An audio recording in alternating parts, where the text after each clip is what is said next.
Josh and I agree on very little. We're not friends. We're not allies in any political or ideological sense. But I just feel compelled to help clear up his name a little bit because Candace did him so dirty. That is what she's implying, with no evidence other than this completely out of context tweet.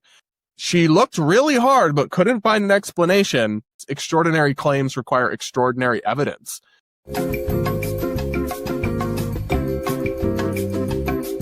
And I'm not paid by Israel in any way. I just call out internet charlatans and crazy people who spread fake news. What? Grace and peace, everybody. You saw the thumbnail. You saw the title. Let's get at it. Josh and I agree on very little. We have had cordial interactions in the past, but there's we're not friends. We're not allies in any political or ideological sense. But I just feel compelled to help clear up his name a little bit because Candace did him so dirty by smearing him as somehow in on the death of a dear friend of his because of a tweet she took insanely out of context and misportrayed. We're going to break it down. But all right, so first, here is the episode she dropped. I did listen to the whole thing.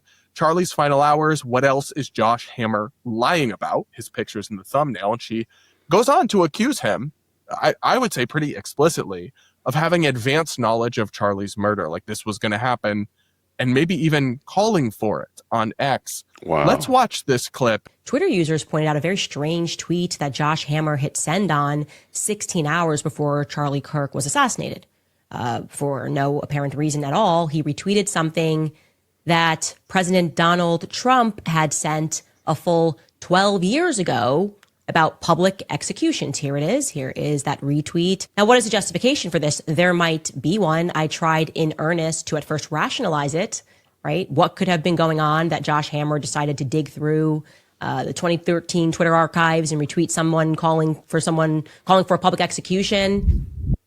So, okay, the first problem here is she makes it sound like it was just Josh who did this. That's not true. Tons of people were sharing this old Trump tweet calling for public executions, and they were doing this because everyone was talking about the murder of that Ukrainian refugee who was murdered by that man on the subway.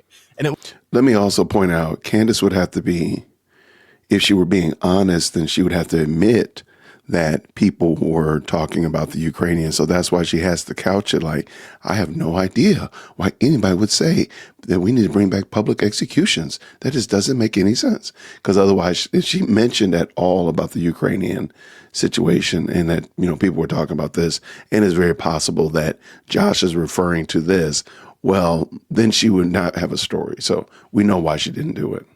Was in reference to that he was making this claim. And we know this because I went back in Josh's feed, I found this exact tweet, and immediately prior to that, he had retweeted the U.S. attorney for the Western District of New York City saying federal charges against the Charlotte killer are to make sure that the violent people like this don't see the light of day.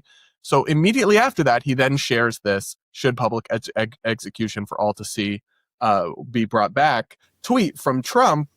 Yeah, so it's immediately clear that he was talking about the person who murdered that Ukrainian refugee and saying there should be public executions. And it wasn't just him. Tons of people were sharing this old Trump tweet because of that, because the federal charges had just dropped that day or maybe the day before.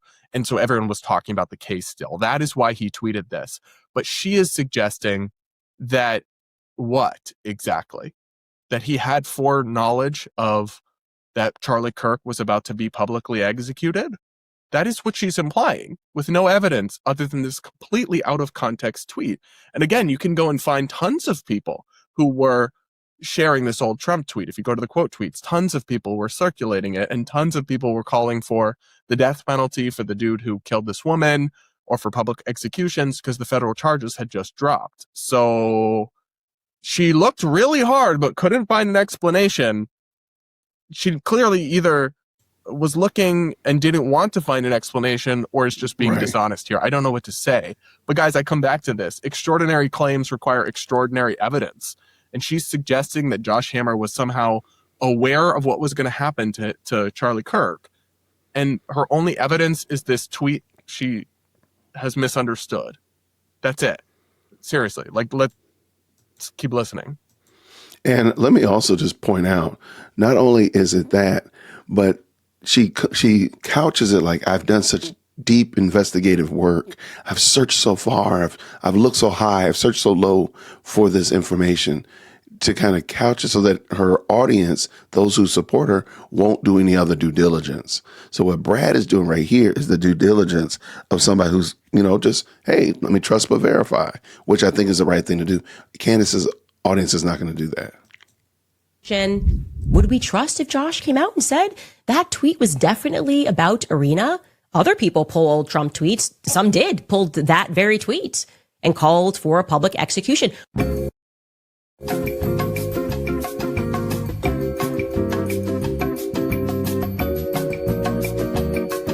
The first time. So this is so strange because she says she couldn't find any reason why he would share this tweet and say public execution. But then, as Milk Bar put on screen, tons of people were sharing that tweet about the Ukrainian refugee case. And then also, she acknowledges that other people were doing that, but then says it's so suspicious that Josh Hammer pulled this random tweet. Does she not understand how this doesn't add up?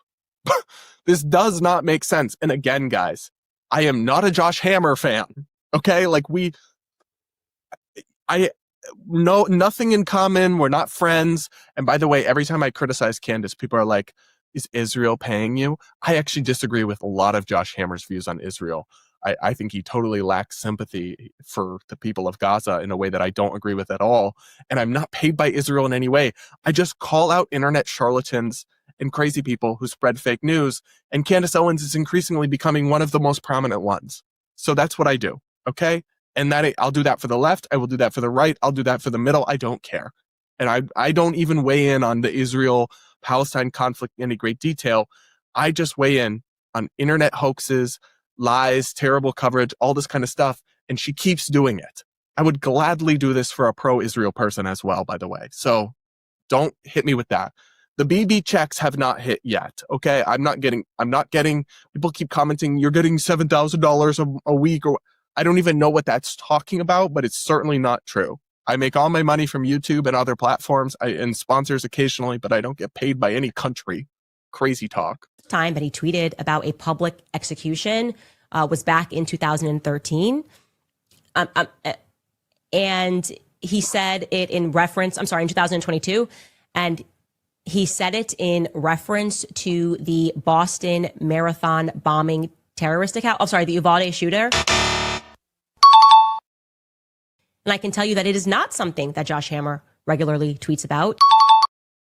So this is just weird because she's admitting that he has previously, on multiple occasions, called for public executions of atrocious criminals who commit horrible acts, but also telling us she doesn't believe that he was talking about the Ukrainian murder, the person who murdered the Ukrainian refugee.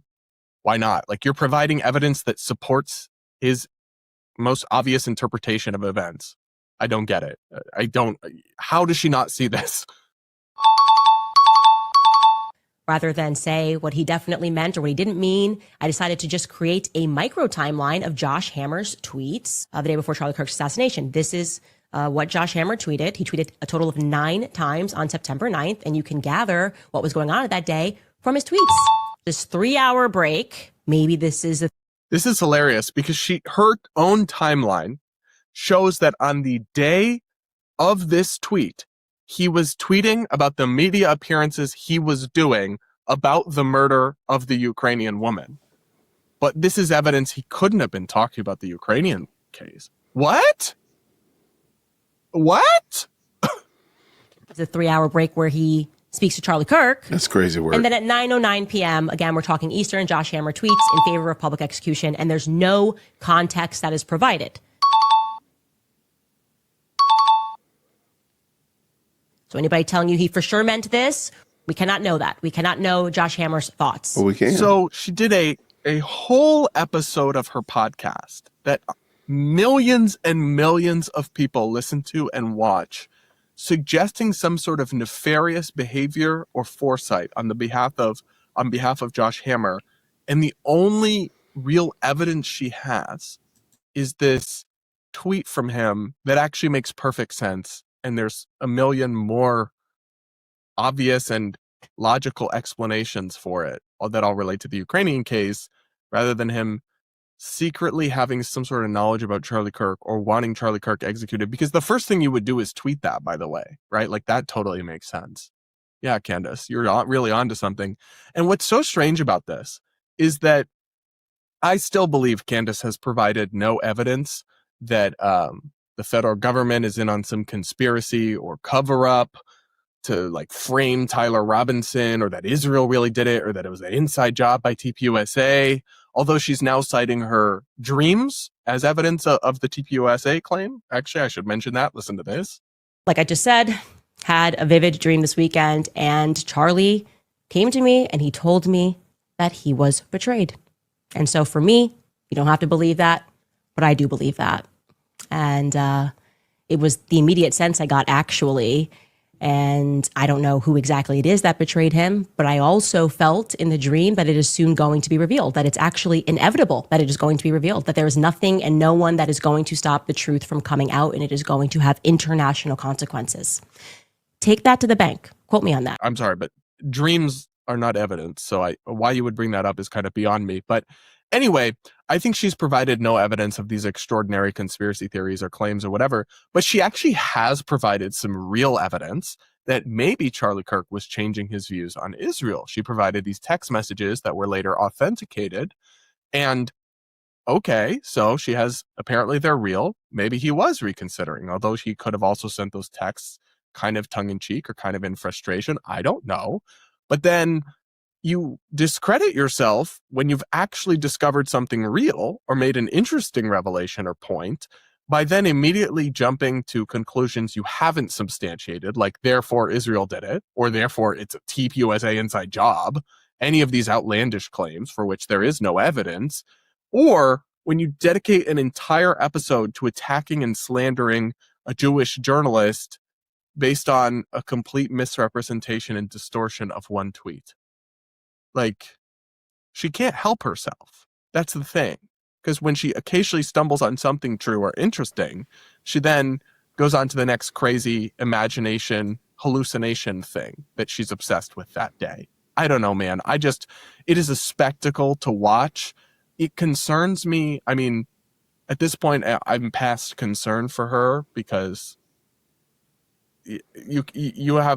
she clearly has some issues, but you can't bleed on other people, and she's clearly doing that. But I'm more concerned that millions of people are still trusting her because she has shown you over and over again that she is sloppy or dishonest. There's no other explanation. And if somebody will mislead you about this one thing in this kind of way, they will mislead you about all things. So I really wish people would wake up and stop listening to Candace and stop. It's not entertainment at this point, okay? I know people find it entertaining. She is entertaining. She is charismatic, but she is slandering innocent people and being so fast and loose with the facts in such areas of such egregious and serious allegations that she's making. I truly think it is totally irresponsible and reprehensible. Shout out to Brad Polumbo. Thank you so much for that. And I agree with him 100%. But do you agree with Brad? Do you think that Candace is being irresponsible? Do you think that she's being reckless? Or do you believe, hey, no, she's right on the money. She's found the candlestick in the library, whatever clue example you want to use. Tell me what you think down in the comments below. Thanks so much for rocking with us. Thank you so much for liking this video. And until next time, everybody, grace and peace. Thank you so much for tuning in to another episode of the JWhit Podcast. If you enjoyed today's show, please do me a favor and hit me up with that 3-piece special. Like the video, subscribe, and of course, share it with somebody who would also enjoy this type of content. And make sure you leave a comment because I do pin the best comments to the top. So thank you so much for tuning in today. And until next time, everybody, grace and peace.